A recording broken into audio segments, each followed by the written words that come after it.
ਸਾਨੂੰ ਇੱਕ ਨੋਟਿਸ ਆਇਆ ਕਿ ਸਰਦਾਰ ਜਗੀਰ ਸਿੰਘ, ਸਰਦਾਰ ਸੁਰਜੀਤ ਸਿੰਘ ਤੇ ਸਰਦਾਰ ਗੁਰਚਰਨ ਸਿੰਘ ਦਿੱਲੀ ਕ੍ਰਾਈਮ ਬ੍ਰਾਂਚ ਦੇ ਵਿੱਚ ਫਲਾਣਾ ਇੰਸਪੈਕਟਰ ਫਲਾਣਾ ਐਡਰੈਸ ਉੱਥੇ ਤੁਸੀਂ ਪੇਸ਼ ਹੋ ਜਿਹੜਾ 27 ਤਰੀਕ ਨੂੰ ਜੋ ਵੀ ਲਾਲ ਕਿਲੇ ਤੇ ਹੋਇਆ ਉਹਦੇ ਸੰਬੰਧ ਵਿੱਚ।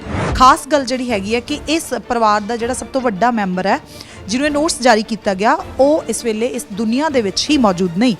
ਸਾਡੇ ਫਾਦਰ ਸਾਹਿਬ ਸਰਦਾਰ ਸੁਰਜੀਤ ਸਿੰਘ ਜਿਹੜੇ ਉਦੋਂ ਸਾਰੀ ਉਮਰ ਉਹਨਾਂ ਨੇ ਖੇਤੀਬਾੜੀ ਕੀਤੀ ਆ, ਲੇਕਿਨ ਇਸ ਵਕਤ ਉਹਨਾਂ ਦੀ ਉਮਰ ਬਹੁਤ ਹੀ ਮਤਲਬ ਰਿਟਾਇਰਡ ਲਾਈਫ ਹੈ ਕਿ ਥੋੜਾ ਬਹੁਤ ਆਪਣੇ ਘਰ 'ਚ ਰਹਿੰਦੇ ਨੇ, ਬਾਹਰ ਕਿਤੇ ਜਾਂਦੇ ਨਹੀਂ ਤੇ ਨਾ ਹੀ ਸੰਘਰਸ਼ ਤੱਕ ਕਿੱਥੇ ਜਾਣਾ, ਉਹਨਾਂ ਨੇ ਆਪਣੇ ਖੇਤਾਂ ਤੱਕ ਵੀ ਥੋੜਾ ਬਹੁਤ ਜਾਂਦੇ ਨੇ ਤੇ ਉਹਨਾਂ ਦਾ ਵੀ ਉਸ ਨੋਟਿਸ ਦੇ ਵਿੱਚ ਨਾਂ ਆਇਆ।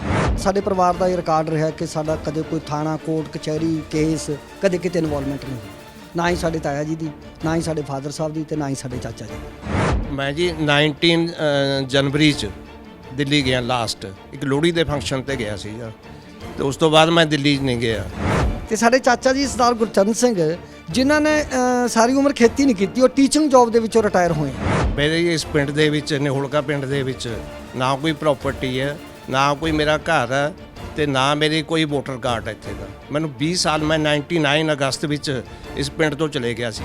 ਉਹਨਾਂ ਨੇ ਇਹ ਨੋਟਿਸ ਕਿਹਨੂੰ ਇਸ਼ੂ ਕੀਤਾ ਇਹ ਤਾਂ ਸਾਨੂੰ ਨਹੀਂ ਪਤਾ, ਪਰ ਸਾਨੂੰ ਜਿਹੜਾ ਨੋਟਿਸ ਇਸ਼ੂ ਕੀਤਾ ਉਹ ਬਿਨਾਂ ਕਿਸੇ ਇਨਵੈਸਟੀਗੇਸ਼ਨ ਤੋਂ ਕਰਤਾ।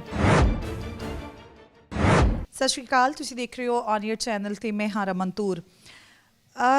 26 ਤੋਂ ਬਾਅਦ ਜਿੰਨਾ ਕੁਝ ਦਿੱਲੀ ਪ੍ਰਸ਼ਾਸਨ ਨੇ ਕੀਤਾ, ਜਿਹੜੇ ਕਿਸਾਨ ਦਿੱਲੀ ਦੇ ਵਿੱਚ ਬੈਠਿਆਂ ਨੂੰ ਉਹਨਾਂ ਨੂੰ ਕੱਲ ਤਕਰੀਬਨ ਜਿਹੜੇ 100 ਦਿਨ ਪੂਰੇ ਹੋ ਜਾਣਗੇ।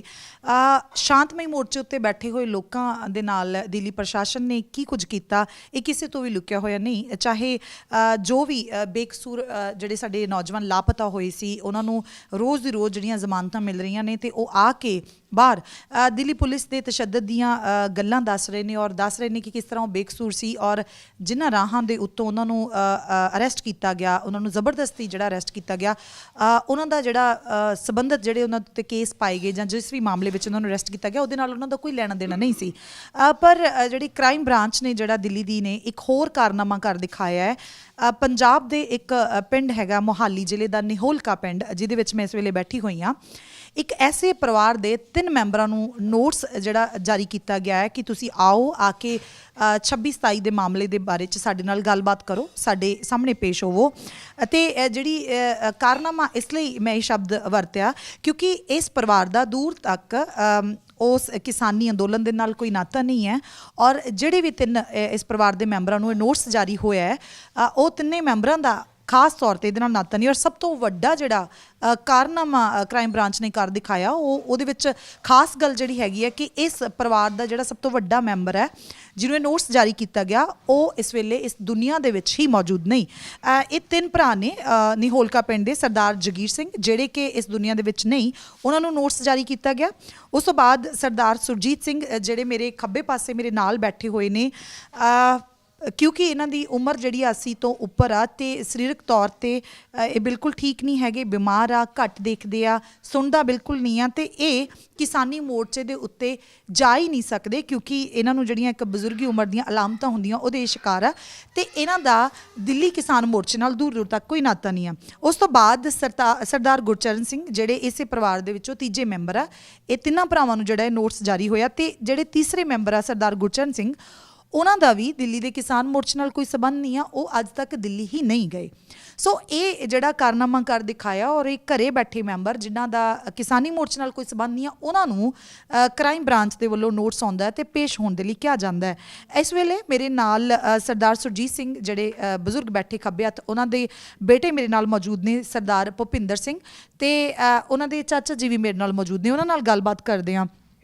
ਸਰ, ਇਹ ਜਿਹੜੇ ਨੋਟਿਸ ਆ ਗਏ ਆ ਤੇ ਤੁਸੀਂ ਕਿਹਾ ਕਿ ਕਿਸਾਨੀ ਮੋਰਚੇ ਨਾਲ ਤੁਹਾਡਾ ਕੋਈ ਸੰਬੰਧ ਨਹੀਂ ਆ ਤੇ ਇਹ ਜਿਹੜੇ ਤਿੰਨੋਂ ਮੈਂਬਰ ਆ ਤੁਹਾਡੇ ਤਾਇਆ ਜੀ ਜਿਹੜੇ ਕਿ ਇਸ ਵੇਲੇ ਇਸ ਦੁਨੀਆ ਦੇ ਵਿੱਚ ਮੌਜੂਦ ਨਹੀਂ ਆ, ਫਿਰ ਤੁਹਾਡੇ ਪਾਪਾ ਔਰ ਫਿਰ ਚਾਚਾ ਜੀ, ਇਹ ਕਿਵੇਂ ਲੱਗਿਆ ਕਿਸ ਦਿਨ ਇਹ ਨੋਟਿਸ ਆਇਆ ਤੇ ਕਿਵੇਂ ਮਹਿਸੂਸ ਹੋਇਆ? ਕਿਉਂਕਿ ਸ਼ੌਕ ਲੱਗਿਆ ਹੋਊਗਾ ਕਿ ਇਹ ਮੁੱਦਾ ਹੀ ਬਹੁਤ ਵੱਡਾ ਬਣਿਆ ਹੋਇਆ ਤੇ ਇਸ ਤਰੀਕੇ ਨਾਲ ਘਰ ਵਿੱਚ ਨੋਟਿਸ ਆ ਜਾਣੇ। ਸਾਨੂੰ ਹੈਰਾਨਗੀ ਵੀ ਹੋਈ ਔਰ ਅਸੀਂ ਪਰੇਸ਼ਾਨ ਵੀ ਹੋਏ।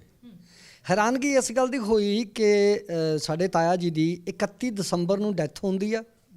15 ਜਨਵਰੀ ਨੂੰ ਉਹਨਾਂ ਦਾ ਅਸੀਂ ਡੈਥ ਸਰਟੀਫਿਕੇਟ ਬਣਾ ਲਿਆ ਸੀ ਆਪਣੇ ਘਰ ਦੇ ਕੰਮਾਂ ਲਈ ਤੇ 26-27 ਨੂੰ ਜਿਹੜਾ ਦਿੱਲੀ ਦੇ ਵਿੱਚ ਸਾਰਾ ਜੱਗ ਜ਼ਾਹਰ ਹੈ ਕਿ ਸਭ ਨੂੰ ਪਤਾ ਹੈ ਕਿ 26-27 ਲਾਲ ਕਿਲੇ ਤੇ ਜੋ ਕੁਝ ਹੋਇਆ ਹੈ ਉਸ ਸੰਬੰਧ ਵਿੱਚ ਸਾਨੂੰ ਇੱਕ ਨੋਟਿਸ ਆਇਆ ਕਿ ਸਰਦਾਰ ਜਗੀਰ ਸਿੰਘ, ਸਰਦਾਰ ਸੁਰਜੀਤ ਸਿੰਘ ਤੇ ਸਰਦਾਰ ਗੁਰਚਰਨ ਸਿੰਘ ਦਿੱਲੀ ਕ੍ਰਾਈਮ ਬ੍ਰਾਂਚ ਦੇ ਵਿੱਚ ਫਲਾਣਾ ਇੰਸਪੈਕਟਰ, ਫਲਾਣਾ ਐਡਰੈਸ, ਉੱਥੇ ਤੁਸੀਂ ਪੇਸ਼ ਹੋ, ਜਿਹੜਾ 27 ਤਰੀਕ ਨੂੰ ਜੋ ਵੀ ਲਾਲ ਕਿਲੇ ਤੇ ਹੋਇਆ ਉਹਦੇ ਸੰਬੰਧ ਵਿੱਚ। ਤੇ ਸਾਨੂੰ ਇਸ ਗੱਲ ਦੀ ਹੈਰਾਨਗੀ ਹੋਈ ਕਿ ਸਰਦਾਰ ਜਗੀਰ ਸਿੰਘ ਦੀ ਤਾਂ ਡੈਥ ਹੋ ਗਈ, ਉਹ ਕਿਸੇ ਨੇ ਵੈਰੀਫਾਈ ਨਹੀਂ ਕੀਤਾ, ਉਹਦੀ ਕੋਈ ਇਨਵੈਸਟੀਗੇਸ਼ਨ ਨਹੀਂ ਕੀਤੀ। ਔਰ ਬਲਕਿ ਸਰਦਾਰ ਜਗੀਰ ਸਿੰਘ, ਕਿਉਂਕਿ ਉਹ 90 ਨੂੰ ਢੁੱਕ ਚੁੱਕੇ ਸੀਗੇ, ਪਿਛਲੇ 1 ਸਾਲ ਤੋਂ ਉਹ ਆਪਣੀ ਬਹੁਤ ਹੀ ਬਿਰਧ ਅਵਸਥਾ ਵਿੱਚ ਸੀਗੇ, ਮਤਲਬ ਉਹ ਤੁਰ ਵੀ ਨਹੀਂ ਸੀ ਸਕਦੇ। ਸੋ 1 ਸਾਲ ਤੋਂ ਤਾਂ ਜੇ ਸੰਘਰਸ਼ ਵੀ ਕੋਈ ਨਹੀਂ ਸੀ, ਉਦੋਂ ਤੱਕ ਵੀ ਉਹਨਾਂ ਦਾ ਕੋਈ ਦੂਰ ਨੇੜੇ ਦਾ ਵਾਸਤਾ ਨਹੀਂ ਸੀ। ਔਰ ਦੂਜੀ ਗੱਲ ਹੈ, ਸਾਡੇ ਫਾਦਰ ਸਾਹਿਬ ਸਰਦਾਰ ਸੁਰਜੀਤ ਸਿੰਘ, ਜਿਹੜੇ ਉਦੋਂ ਸਾਰੀ ਉਮਰ ਉਹਨਾਂ ਨੇ ਖੇਤੀਬਾੜੀ ਕੀਤੀ ਆ, ਲੇਕਿਨ ਇਸ ਵਕਤ ਉਹਨਾਂ ਦੀ ਉਮਰ ਬਹੁਤ ਹੀ ਮਤਲਬ ਰਿਟਾਇਰਡ ਲਾਈਫ ਹੈ ਕਿ ਥੋੜ੍ਹਾ ਬਹੁਤ ਆਪਣੇ ਘਰ 'ਚ ਰਹਿੰਦੇ ਨੇ, ਬਾਹਰ ਕਿਤੇ ਜਾਂਦੇ ਨਹੀਂ, ਤੇ ਨਾ ਹੀ ਸੰਘਰਸ਼ ਤਾਂ ਕਿੱਥੇ ਜਾਣਾ, ਉਹਨਾਂ ਨੇ ਆਪਣੇ ਖੇਤਾਂ ਤੱਕ ਵੀ ਥੋੜ੍ਹਾ ਬਹੁਤ ਜਾਂਦੇ ਨੇ, ਤੇ ਉਹਨਾਂ ਦਾ ਵੀ ਉਸ ਨੋਟਿਸ ਦੇ ਵਿੱਚ ਨਾਂ ਆਇਆ। ਤੇ ਸਾਡੇ ਚਾਚਾ ਜੀ ਸਰਦਾਰ ਗੁਰਚਰਨ ਸਿੰਘ, ਜਿਨ੍ਹਾਂ ਨੇ ਸਾਰੀ ਉਮਰ ਖੇਤੀ ਨਹੀਂ ਕੀਤੀ, ਉਹ ਟੀਚਿੰਗ ਜੌਬ ਦੇ ਵਿੱਚੋਂ ਰਿਟਾਇਰ ਹੋਏ ਆ। ਸੋ ਆਪਣੀ ਟੀਚਿੰਗ ਰਿਟਾਇਰਮੈਂਟ ਤੋਂ ਬਾਅਦ ਹੁਣ ਉਹ ਆਪਣੀ ਰਿਟਾਇਰਡ ਲਾਈਫ ਦੇ ਵਿੱਚ ਰਹਿੰਦੇ ਸੀਗੇ, ਤੇ ਉਹਨਾਂ ਨੂੰ ਵੀ ਉਸ ਕੰਸਰਨ ਦੇ ਵਿੱਚ ਨੋਟਿਸ ਆਇਆ। ਹੁਣ ਸਾਡੀ ਮਤਲਬ ਸਮੱਸਿਆ ਸਾਨੂੰ ਇਹ ਮਹਿਸੂਸ ਹੋਈ, ਸਾਡਾ ਪਰਿਵਾਰ ਇਸ ਕਰਕੇ ਜ਼ਿਆਦਾ ਡਰ ਮਹਿਸੂਸ ਕਰ ਰਿਹਾ ਕਿ ਜਿਸ ਉਮਰ ਦੇ ਵਿੱਚ ਸਾਡੇ ਫਾਦਰ ਸਾਹਿਬ ਆਪਣੀ ਆਖਰੀ ਸਮੇਂ ਦੇ ਵਿੱਚ ਆਪਣੀ ਜ਼ਿੰਦਗੀ ਜਿਉਂਦੇ ਨੇ, ਅਗਰ ਕੱਲ੍ਹ ਨੂੰ ਕ੍ਰਾਈਮ ਬ੍ਰਾਂਚ ਵਾਲੇ ਆ ਕੇ ਇਹਨਾਂ ਨੂੰ ਕਸਟਡੀ 'ਚ ਲੈਂਦੇ ਨੇ, ਅਰੈਸਟ ਕਰਦੇ ਨੇ, ਜਦ ਕਿ ਸਾਡਾ ਉਸ ਸੰਘਰਸ਼ ਨਾਲ ਕੋਈ ਕੰਸਰਨ ਨਹੀਂ ਹੈ। ਸੋ ਸਾਨੂੰ ਲੱਗਦਾ ਕਿ ਉਹ ਸਾਡੇ ਲਈ ਇੱਕ ਮਤਲਬ ਪੈਨਿਕ ਵੀ ਹੋ ਗਿਆ, ਸਾਡੇ ਲਈ ਇੱਕ ਡਰ ਦਾ ਮਾਹੌਲ ਹੋ ਗਿਆ।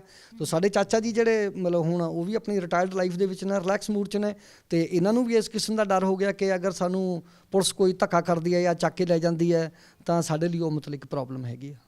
ਸਰ, ਮੈਂ ਤੁਹਾਡੇ ਤੋਂ ਵੀ ਜਾਣਨਾ ਚਾਹੁੰਦੀ ਹਾਂ ਕਿ ਇਸ ਤਰੀਕੇ ਦੇ ਨੋਟਸ ਆ ਗਏ ਕਿ ਤੁਸੀਂ ਦਿੱਲੀ ਕਿਸਾਨੀ ਮੋਰਚੇ ਦਾ ਹਿੱਸਾ ਬਣੇ ਆ ਇਹਨਾਂ 3 ਮਹੀਨਿਆਂ ਦੇ ਦੌਰਾਨ। ਮੈਂ ਜੀ 19 ਜਨਵਰੀ 'ਚ ਦਿੱਲੀ ਗਿਆ, ਲਾਸਟ ਇੱਕ ਲੋਹੜੀ ਦੇ ਫੰਕਸ਼ਨ 'ਤੇ ਗਿਆ ਸੀਗਾ, ਅਤੇ ਉਸ ਤੋਂ ਬਾਅਦ ਮੈਂ ਦਿੱਲੀ ਨਹੀਂ ਗਿਆ।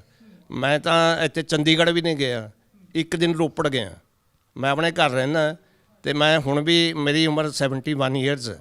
ਮੈਂ 2008 'ਚ ਰਿਟਾਇਰ ਹੋਇਆ ਸੀ ਪੰਜਾਬ ਗੌਰਮੈਂਟ ਟੀਚਰ, ਅਤੇ ਹੁਣ ਮੇਰੀ ਉਮਰ 71 ਹੈ, ਅਤੇ ਮੈਂ ਹੁਣ ਵੀ ਟੀਚਿੰਗ ਦਾ ਕੰਮ ਕਰਦਾ। ਮੇਰੇ ਕੋਲ ਉਸ ਦਿਨ ਦੇ ਵੀ ਸਬੂਤ ਹੈ 26 ਜਨਵਰੀ ਦੇ, ਅਤੇ ਮੇਰੇ ਟੀਚਿੰਗ ਦੇ ਵਿੱਚ ਮੈਂ ਉਹ ਕਰਵਾ ਰਿਹਾ ਸੀਗਾ, ਅਤੇ ਮੇਰੇ ਕੋਲ ਮੂਵੀ ਬਣੀ ਹੋਈ ਆ। ਅਤੇ ਇਸ ਕਰਕੇ ਸਾਨੂੰ ਇੱਕ ਬੜਾ ਸ਼ੌਕ ਹੈ, ਅਤੇ ਸਾਨੂੰ ਮਤਲਬ ਮੈਂ ਪ੍ਰੋਸਟੇਟ ਦਾ ਅਤੇ ਹੋਰ ਵੀ ਮੈਨੂੰ ਕਈ ਪ੍ਰੋਬਲਮਸ ਹੈਗੀਆਂ। ਮੈਂ ਇੱਕ ਦਿਨ ਵੀ ਕਿਤੇ ਬਾਹਰ ਨਹੀਂ ਰਹਿ ਸਕਦਾ। ਮੈਂ ਜੇ ਕਿਤੇ ਖਾਣਾ ਖਾਂਦਾ, ਬਾਹਰ ਕਿਤੇ ਫੰਕਸ਼ਨ 'ਤੇ ਜਾਂਦਾ, ਤਾਂ ਵੀ ਮੈਂ ਆਪਣਾ ਖਾਣਾ ਨਾਲ ਲੈ ਕੇ ਜਾਂਦਾ। ਇਸ ਘਰ ਵਿੱਚ ਮੈਂ ਫੰਕਸ਼ਨ 'ਤੇ ਆਇਆ, ਉੱਦਣ 10 ਜਨਵਰੀ ਮਾਰਚ ਦਾ ਭੋਗ ਸੀਗਾ, ਸੌਰੀ 10 ਜਨਵਰੀ ਦਾ ਭੋਗ ਸੀਗਾ। ਸਾਡੇ ਵੱਡੇ ਭਾਈ ਸਾਹਿਬ ਦੀ ਡੈਥ, ਜਿਹਨਾਂ ਸਰਦਾਰ ਜਗੀਰ ਸਿੰਘ, ਅਤੇ ਉਸਨੇ ਸਾਨੂੰ ਬਹੁਤ ਸ਼ੌਕ ਉਹ ਕਰਿਆ ਵੀ ਉਹਨਾਂ ਦਾ ਵੀ ਨਾਂ ਇਸ ਮਤਲਬ ਉਹਦੇ 'ਚ ਰੋੜਿਆ ਗਿਆ।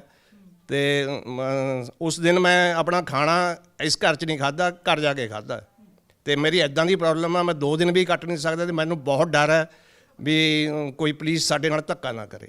ਕੀ ਲੱਗਦਾ ਸਰ ਕਿ ਤੁਹਾਨੂੰ ਇਹ ਨੋਟਸ ਜਿਹੜੇ ਕਿੱਥੋਂ ਜਾਣਕਾਰੀ ਕੱਢੀ ਹੋਊਗੀ ਕ੍ਰਾਈਮ ਬ੍ਰਾਂਚ ਨੇ? ਤੁਸੀਂ ਕਿਹਾ ਕਿ ਤੁਸੀਂ ਉਸ ਦਿਨ ਉੱਥੇ ਮੌਜੂਦ ਹੀ ਨਹੀਂ ਸੀਗੇ, ਕਿੱਥੋਂ ਹੀ ਜਿਹੜੀ ਜਾਣਕਾਰੀ ਕੱਢ ਕੇ ਤੇ ਤੁਹਾਨੂੰ ਕ੍ਰਾਈਮ ਬ੍ਰਾਂਚ ਨੇ ਨੋਟਸ ਜਿਹੜੇ ਆ ਭੇਜ ਦਿੱਤੇ ਹੋਏ ਆ? ਇਹਦਾ ਜੀ ਅਸੀਂ ਤਾਂ ਹੁਣ ਇਹੀ ਜਜਮੈਂਟ ਲਗਾ ਰਹੇ ਹਾਂ ਕਿ ਕ੍ਰਾਈਮ ਬ੍ਰਾਂਚ ਨੇ ਸਾਡੇ ਭਾਈ ਸਾਹਿਬ ਤੋਂ ਇਨਵੈਸਟੀਗੇਟ ਕਰਿਆ, ਜਿਨ੍ਹਾਂ ਦੀ ਡੈਥ ਵੀ ਹੋ ਚੁੱਕੀ ਹੈ, ਅਤੇ ਉਹ ਜਿਹੜੇ ਮਤਲਬ ਦੂਜੇ ਸਾਡੇ ਬ੍ਰਦਰ ਹੈਗੇ ਆ ਭਾਈ ਸਾਹਿਬ, ਇਹਨਾਂ ਦੀ ਉਮਰ 35 ਵੱਡੇ ਟੋਪ ਬਰਥ ਇਹਨਾਂ ਦਾ, ਅਤੇ ਇਹਨਾਂ ਦੀ ਉਮਰ ਅੱਜ 86 ਈਅਰਸ ਹੋਏ। ਅਤੇ ਉਹ ਕਿਵੇਂ ਉਹਨਾਂ ਨੇ ਇਨਵੈਸਟੀਗੇਟ ਕਰਿਆ, ਉਹ ਤਾਂ ਉਹੀ ਦੱਸ ਸਕਦੇ ਨੇ। ਕਿਵੇਂ ਨੋਟਸ ਭੇਜਣੇ ਉਹ ਹੀ ਦੱਸਣਗੇ, ਅਸੀਂ ਕੀ ਦੱਸਣਾ। ਅਤੇ ਅਸੀਂ ਤਾਂ ਆਪ ਪਰੇਸ਼ਾਨ ਹੈ, ਉਹ ਸਾਨੂੰ ਇਹ ਹੈਗਾ ਵੀ ਉਹਨਾਂ ਨੇ ਕਿਵੇਂ ਇਹਨਾਂ ਨੂੰ ਮਤਲਬ ਨੋਟਸ ਆਏ।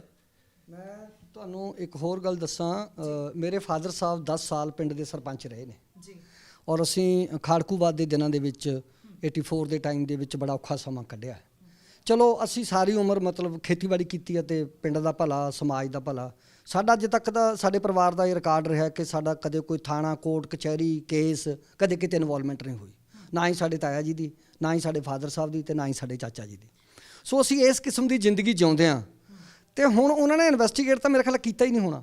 ਮੈਂ ਇਹ ਵੀ ਹਾਂ ਜਾਣਨਾ ਚਾਹੁੰਦੀ ਹਾਂ ਕਿ ਜਿਵੇਂ ਤੁਸੀਂ ਪਹਿਲਾਂ ਕੁਝ ਗੱਲਾਂ ਕਰ ਰਹੇ ਸੀਗੇ ਕਿ ਕੀ ਲੱਗਦਾ ਹੈ ਕੀ ਕਾਜ਼ ਹੋ ਸਕਦਾ, ਕਿੱਥੋਂ ਜਿਹੜੇ ਨਾਮ ਚੱਕੇ ਜੇ ਇਹਨਾਂ ਲੋਕਾਂ ਦਾ ਤੁਹਾਡੇ ਪਰਿਵਾਰ ਦੇ ਤਿੰਨੇ ਬਜ਼ੁਰਗ ਜਿਹੜੇ ਹੈਗੇ ਉਹਨਾਂ ਦਾ ਦੂਰ ਦੂਰ ਤੱਕ ਨਾਤਾ ਨਹੀਂ, ਕਿੱਥੋਂ ਲੱਗਦਾ ਕਿ ਕਿੱਥੋਂ ਜਿਹੜੀ ਹੈ ਜਾਣਕਾਰੀ ਪਹੁੰਚੀ ਤੇ ਉਹਨਾਂ ਨੇ ਚੱਕ ਕੇ ਨਾਮ ਜਿਹੜੇ ਤਿੰਨਾਂ ਦੇ ਨੋਟਸ ਕੱਢ ਦਿੱਤਾ? ਤੁਹਾਨੂੰ ਇਸ ਸੰਬੰਧ ਵਿੱਚ ਮੇਰਾ ਖਿਆਲ ਹੈ, ਮੈਨੂੰ ਐਗਜ਼ੈਕਟਲੀ ਨਹੀਂ ਪਤਾ, ਪਰ ਅਸੀਂ ਮਤਲਬ ਸ਼ੱਕ ਮਤਲਬ ਇਦਾਂ ਮਹਿਸੂਸ ਕਰ ਸਕਦੇ ਹਾਂ ਕਿ ਇੱਕ ਨਾ ਕੋਈ ਪ੍ਰਧਾਨ ਮੰਤਰੀ ਕਿਸਾਨ ਯੋਜਨਾ ਕੋਈ ਡਿਪਾਰਟਮੈਂਟ ਹੈਗਾ ਸੈਂਟਰ ਗਵਰਨਮੈਂਟ ਦਾ, ਜਿਨ੍ਹਾਂ ਨੇ ਕਿਸਾਨਾਂ ਨੂੰ ਕੋਈ 2-2 ਹਜ਼ਾਰ ਰੁਪਇਆਂ ਦੀ ਮਦਦ ਕੀਤੀ ਹੋਈ ਆ।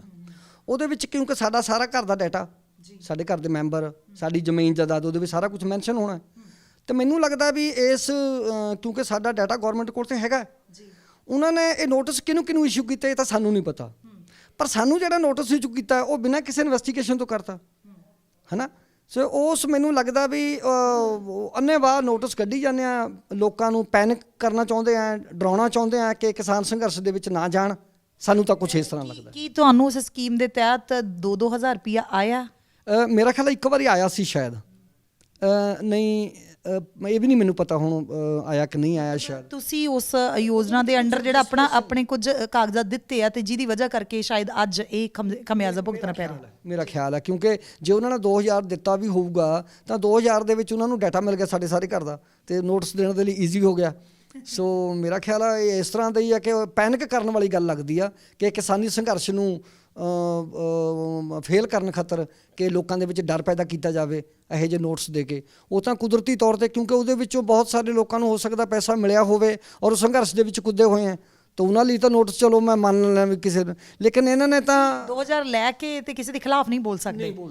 ਐਗਜ਼ੈਕਟਲੀ ਇਹੀ ਗੱਲ। ਮੇਰੇ ਇਸ ਪਿੰਡ ਦੇ ਵਿੱਚ, ਨਿਹੋਲਕਾ ਪਿੰਡ ਦੇ ਵਿੱਚ ਨਾ ਕੋਈ ਪ੍ਰਾਪਰਟੀ ਹੈ, ਨਾ ਕੋਈ ਮੇਰਾ ਘਰ ਹੈ ਤੇ ਨਾ ਮੇਰੀ ਕੋਈ ਵੋਟਰ ਕਾਰਡ ਹੈ ਇੱਥੇ ਦਾ। ਮੈਨੂੰ 20 ਸਾਲ, ਮੈਂ 99 ਅਗਸਤ ਵਿੱਚ ਇਸ ਪਿੰਡ ਤੋਂ ਚਲੇ ਗਿਆ ਸੀ। ਮੈਂ ਸ਼ਹਿਰ 'ਚ ਰਹਿੰਦਾ ਤੇ ਇਸ ਪਿੰਡ ਦੇ ਵਿੱਚ ਮੇਰਾ ਇਸ ਜਿਹੜਾ ਇਹ ਹੈਗੀ ਆ ਪਲੈਨਿੰਗ ਯੋਜਨਾ ਜਿਹੜੀ, ਇਹਦੇ ਨਾਲ ਮੇਰਾ ਕੋਈ ਸੰਬੰਧ ਨਹੀਂ ਹੈ।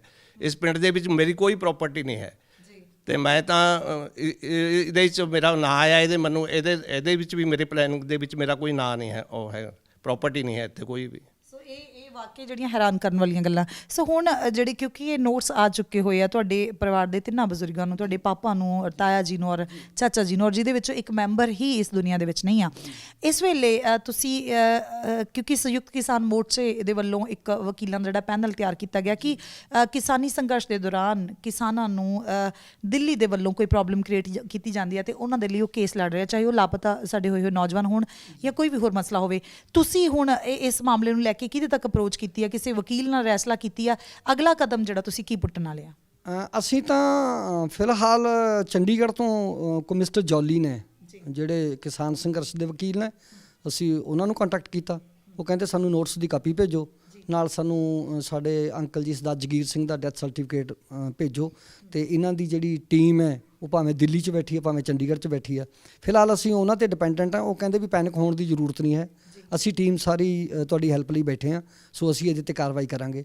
ਜੇ ਉਹ ਕਾਰਵਾਈ ਕਰਦੇ ਹਾਂ ਵੈਲ ਐਂਡ ਗੁੱਡ ਹੈ, ਜੇ ਉਸ ਤੋਂ ਇਲਾਵਾ ਸਾਨੂੰ ਕੋਈ ਆਪਣੇ ਲੈਵਲ 'ਤੇ ਕੋਈ ਕਾਰਵਾਈ ਕਰਨ ਦੀ ਜ਼ਰੂਰਤ ਪਈ ਫਿਰ ਅਸੀਂ ਉਹਦੇ ਬਾਰੇ ਜ਼ਰੂਰ ਕੋਈ ਨਾ ਕੋਈ ਪਲਾਨ ਕਰਾਂਗੇ। ਜੀ ਇਸ ਨੂੰ ਲੈ ਕੇ ਪ੍ਰਸ਼ਾਸਨ ਦਾ ਕੋਈ ਬੰਦਾ ਤੁਹਾਡੇ ਘਰ ਆਉਂਦਾ ਤੇ ਫਿਰ ਤੁਹਾਡੇ ਕੋਲੇ ਕੀ ਹੈਗਾ ਕਿ ਤੁਸੀਂ ਕਿਸ ਤਰੀਕੇ ਨਾਲ ਉਹਨੂੰ ਜਿਹੜਾ ਜਵਾਬ ਦਿਓਗੇ? ਜਾਂ ਜੇ ਤਾਂ ਪੰਜਾਬ ਸਰਕਾਰ ਤਾਂ ਮੇਰੇ ਖਿਆਲ ਆਊਗੀ ਨਹੀਂ, ਸੈਂਟਰ ਸਰਕਾਰ ਦੇ ਜਿਵੇਂ ਸਾਨੂੰ ਕਿਸਾਨੀ ਸੋਸ਼ਲ ਮੀਡੀਆ 'ਤੇ ਇਹ ਅਪਡੇਟ ਆ ਰਹੀ ਆ ਕਿ ਜਿਹੜੇ ਲੋਕਾਂ ਨੂੰ ਪਿੰਡਾਂ ਦੇ ਵਿੱਚ ਨੋਟਿਸ ਦਿੱਤੇ ਗਏ ਆ ਤੇ ਜੇ ਕੋਈ ਬੰਦਾ ਦਿੱਲੀ ਦਾ ਕ੍ਰਾਈਮ ਬ੍ਰਾਂਚ ਵਾਲਾ ਤੁਹਾਡੇ ਬੰਦੇ ਨੂੰ ਅਰੈਸਟ ਕਰਨ ਆਉਂਦਾ ਤਾਂ ਸਾਰਾ ਪਿੰਡ ਇਕੱਠਾ ਹੋ ਜਾਓ, ਇਕੱਠਾ ਹੋ ਕੇ ਉਸ ਨੂੰ ਚਾਹ ਪਾਣੀ ਪਿਆਓ, ਉਹਦੇ ਨਾਲ ਕੋਈ ਲੜਾਈ ਝਗੜਾ ਨਾ ਕਰੋ, ਲੇਕਿਨ ਆਪਣਾ ਬੰਦਾ ਪੇਸ਼ ਨਾ ਕਰੋ, ਕਿਉਂਕਿ ਅਸੀਂ ਤਾਂ ਇਹਨਾਂ ਨੂੰ ਪੇਸ਼ ਕਰ ਨਹੀਂ ਸਕਦੇ। ਅਗਰ ਇਸ ਉਮਰ ਦੇ ਵਿੱਚ ਇਹਨਾਂ ਨੂੰ ਕਸਟਡੀ ਵਿੱਚੋਂ ਲੈ ਲੈਂਦੇ ਆ ਤਾਂ ਸਾਡੇ ਲਈ ਤਾਂ ਮਤਲਬ ਬਹੁਤ ਵੱਡਾ ਅਨਰਥ ਵਾਲੀ ਹੋਣ ਵਾਲੀ ਗੱਲ ਮਤਲਬ ਹੋਏਗੀ। ਕੀ ਤੁਹਾਡੇ ਪਿੰਡ ਦੇ ਲੋਕਾਂ ਨੂੰ, ਪਿੰਡ ਦੇ ਸਰਪੰਚ ਸਾਹਿਬ ਨਾਲ ਸਭ ਨੂੰ ਪਤਾ ਲੱਗ ਗਿਆ ਇਸ ਚੀਜ਼ ਦਾ? ਹਾਂਜੀ, ਸਾਰੇ ਪਿੰਡ ਨੂੰ ਪਤਾ ਹੈ, ਔਰ ਸਾਡੇ ਸਾਰੇ ਪਿੰਡ ਨੂੰ ਇਹ ਵੀ ਪਤਾ ਕਿ ਅਗਰ ਕ੍ਰਾਈਮ ਬ੍ਰਾਂਚ ਵਾਲੇ ਸਾਡੇ ਪਿੰਡ ਦੇ ਵਿੱਚ ਆਉਂਦੇ ਨੇ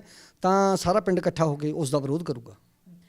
ਆਖਿਰੀ ਜਿਹੜਾ ਮੇਰਾ ਸਵਾਲ ਹੈਗਾ ਕਿ ਇਹ ਇੱਕ ਦੇਖਿਆ ਜਾਵੇ ਤੇ ਬਹੁਤ ਅਜੀਬ ਗੱਲ ਹੋਈ ਹੈ ਕਿ ਜਿਹੜੇ ਲੋਕਾਂ ਦਾ ਦੂਰ ਦੂਰ ਤੱਕ ਨਾਤਾ ਨਹੀਂ ਆ, ਜਿਹਦੇ ਵਿੱਚੋਂ ਇੱਕ ਪਰਸਨ ਹੀ ਦੁਨੀਆ ਦੇ ਵਿੱਚ ਮੌਜੂਦ ਨਹੀਂ ਹੈਗਾ, ਇਹਨਾਂ ਸਾਰੀਆਂ ਚੀਜ਼ਾਂ ਨੂੰ ਲੈ ਕੇ ਕਿਵੇਂ ਦੇਖਦੇ ਹੋ ਕਿ ਕੀ ਜਿਹੜਾ ਇੱਕ ਲੋਕਤਾਂਤਰਿਕ ਦੇਸ਼ ਹੈ ਜਿਹਦੇ ਵਿੱਚ ਸਾਨੂੰ ਆਪਣੀ ਗੱਲ ਕਹਿਣ ਦਾ ਪੂਰਾ ਹੱਕ ਹੈ, ਆਪਣਾ ਵਿਰੋਧ ਵਿਅਕਤ ਕਰਨ ਦਾ ਹੱਕ ਹੈ, ਤੇ ਉਹ ਇੱਕ ਛੋਟੇ ਜਿਹੇ ਵਿਰੋਧ ਨੂੰ ਲੈ ਕੇ ਜਿਹੜੇ ਲੋਕਾਂ ਦਾ ਸ਼ਾਇਦ ਕੋਈ ਬਹੁਤ ਵੱਡਾ ਵਜੂਦ ਨਹੀਂ ਆ ਭਾਰਤ ਸਰਕਾਰ ਦੇ ਸਾਹਮਣੇ, ਉਹਨਾਂ ਲੋਕਾਂ ਨੂੰ ਇੱਦਾਂ ਦੇ ਨੋਟਸ ਭੇਜਣੇ ਕੀ ਮਹਿਸੂਸ ਹੁੰਦਾ? ਦੇਖੋ ਜਿਹੜੀ ਡੈਮੋਕ੍ਰੈਟਿਕ ਗਵਰਨਮੈਂਟ ਹੁੰਦੀ ਆ ਉਹਨੇ ਡੈਮੋਕ੍ਰੇਸੀ ਦੇ ਵਿੱਚ ਜਿੰਨੀਆਂ ਸਰਕਾਰਾਂ ਹੁੰਦੀਆਂ ਉਹ ਲੋਕਾਂ ਦਾ ਭਲਾ ਚਾਹੁੰਦੀਆਂ। ਸੋ ਅਸੀਂ ਸਰਕਾਰ ਤੋਂ ਭਲਾ ਤਾਂ ਕੀ ਲੈਣਾ ਹੈ, ਸਾਨੂੰ ਤਾਂ ਉਲਟਾ ਬਲਕਿ ਅਸੀਂ ਤਾਂ ਸਾਨੂੰ ਕੁਝ ਸਰਕਾਰ ਦਵੇ ਨਾ ਦਵੇ, ਲੇਕਿਨ ਸਾਡੇ ਬਜ਼ੁਰਗ ਜਿਹੜੇ ਆਪਣੀ ਬਿਰਧ ਅਵਸਥਾ ਦੇ ਵਿੱਚ ਆਪਣੀ ਜ਼ਿੰਦਗੀ ਕੱਟਦੇ ਨੇ, ਘੱਟੋ ਘੱਟ ਉਹ ਸੁਖ ਚੈਨ ਦੀ ਜ਼ਿੰਦਗੀ ਕੱਟਣ, ਸਾਡੀ ਤਾਂ ਇਹੀ ਬੇਨਤੀ ਹੈ। ਸੋ ਲੋਕਤਾਂਤਰਿਕ ਦੇਸ਼ ਵਿੱਚ ਆਪਣੀ ਗੱਲ ਕਹਿਣਾ, ਵਿਰੋਧ ਵਿਅਕਤ ਕਰਨਾ ਤੇ ਉਸ ਤੋਂ ਬਾਅਦ ਜਿਹੜੇ ਪ੍ਰਸ਼ਾਸਨ ਨੇ ਜਾਂ ਜਿਹੜੀ ਕ੍ਰਾਈਮ ਬ੍ਰਾਂਚ ਨੇ ਇੱਕ ਕਹਿ ਸਕਦੇ ਹੋ ਨੇ ਕਿ ਸੋਹਣੇ ਤਰੀਕੇ ਨਾਲ ਕਾਨੂੰਨਾਂ ਦੀ ਰਾਖੀ ਕਰਨੀ ਹੁੰਦੀ ਆ ਔਰ ਵਿਰੋਧ ਵਿਅਕਤ ਕਰਨ ਵਾਲੇ ਲੋਕਾਂ ਦੇ ਵੀ ਲੋਕਤਾਂਤਰਿਕ ਹੱਕ ਦੀ ਰਾਖੀ ਰੱਖਣੀ ਹੁੰਦੀ ਹੈ। ਤੇ ਉਹ ਜਦੋਂ ਇੱਦਾਂ ਦੀਆਂ ਚੀਜ਼ਾਂ ਕਰਦੀ ਹੈ ਤੇ ਬਿਨਾਂ ਸ਼ੱਕ ਕਾਰਨਾਮਾ ਜਿਹੜਾ ਸ਼ਬਦ ਮੂੰਹੋਂ ਆਪ ਮੁਹਾਰੇ ਨਿਕਲਦਾ ਹੈ ਕਿ ਇੱਕ ਇਨਸਾਨ ਜਿਹੜਾ ਇਸ ਦੁਨੀਆ ਦੇ ਵਿੱਚ ਮੌਜੂਦ ਨਹੀਂ ਆ, ਉਹਨੂੰ ਨੋਟਿਸ ਭੇਜ ਦਿੱਤਾ ਜਾਣਾ ਔਰ ਉਸ ਤੋਂ ਬਾਅਦ ਦੋ ਹੋਰ ਇੱਕੋ ਹੀ ਪਰਿਵਾਰ ਦੇ ਜਿਹੜੇ 3 ਭਰਾ ਹੈਗੇ ਆ, ਤਿੰਨਾਂ ਨੂੰ ਇਹ ਨੋਟਿਸ ਜਾਰੀ ਕਰਨੇ ਕਿ ਤੁਸੀਂ ਆਓ, ਜਿਨ੍ਹਾਂ ਦਾ ਦੂਰ ਦੂਰ ਤੱਕ ਕਿਸਾਨੀ ਨਾਤੇ ਨਾਲ ਕੋਈ ਜਿਹੜਾ ਕਿਸਾਨੀ ਸੰਘਰਸ਼ ਦੇ ਨਾਲ ਨਾਤਾ ਨਹੀਂ ਆ। ਸੋ ਇੱਦਾਂ ਦੀਆਂ ਜਿਹੜੀਆਂ ਚੀਜ਼ਾਂ ਕੀਤੀਆਂ ਜਾ ਰਹੀਆਂ, ਬਿਨਾਂ ਸ਼ੱਕ ਇਹਦੇ ਤੋਂ ਗਵਰਨਮੈਂਟ ਦਾ ਔਰ ਅੰਦਾਜ਼ਾ ਲਗਾਇਆ ਜਾ ਸਕਦਾ ਹੈ ਕਿ ਕਿਸ ਤਰੀਕੇ ਦੇ ਨਾਲ ਜਿਹੜੀ ਆ ਗਵਰਨਮੈਂਟ ਬੰਦਲਾਈ ਹੋਈ ਆ ਕਿਸਾਨੀ ਮੋਰਚੇ ਤੋਂ ਔਰ ਜਿਹੜੇ ਕਿਸਾਨ ਆ ਚੜ੍ਹਦੀ ਕਲਾ ਦੇ ਨਾਲ ਕਿਸਾਨੀ ਮੋਰਚੇ 'ਤੇ ਡਟੇ ਹੋਏ ਨੇ। ਸੋ ਇਸ ਤਰ੍ਹਾਂ ਦੀਆਂ ਹੋਰ ਅਪਡੇਟਸ ਦੇ ਲਈ ਦੇਖਦੇ ਰਹੋ ਔਨ ਏਅਰ। ਮੇਰਾ ਮਨਤੂਰ ਕੈਮਰਾਮੈਨ ਗਗਨ ਦੇ ਨਾਲ।